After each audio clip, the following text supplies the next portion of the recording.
Today we're making Asian pork meatballs.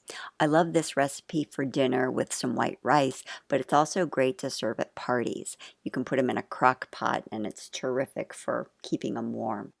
Start with fresh breadcrumbs and add a little bit of milk. This is called a panade, and when you add it to the meat, it keeps it nice and moist. And then whisk a couple of eggs, and this is all part of the base for the meatballs.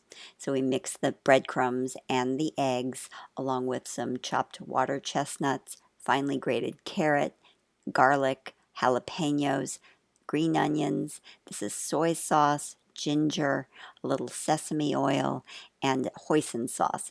Hoisin is kind of like a Chinese barbecue sauce.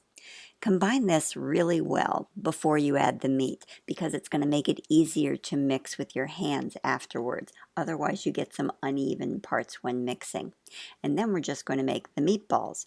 Pro tip, wet your hands before you start rolling them out to prevent the meatball mixture from sticking to them. Use a cookie scoop to portion out the meat. This will ensure a uniform size and that they'll cook at the same rate. You can use a mini cookie scoop for party-sized meatballs. Space them out on a baking sheet lined with parchment paper and bake at 400 for about 15 minutes. You need less time for smaller meatballs.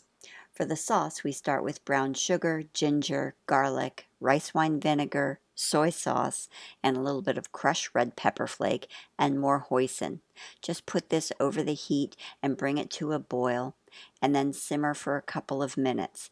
Add a cornstarch slurry to thicken the sauce, and after about a minute, remove it from the heat. When meatballs are done cooking, just toss them in the sauce and serve. This is terrific with steamed rice and veggies for a dinner, and if you're doing it for a party, you can serve it on a platter or again in the crock pot. These meatballs are tender, juicy, and so flavorful. A little bit of tangy with a little heat and some sweet. You're gonna love it. And if you have extras, they freeze well too.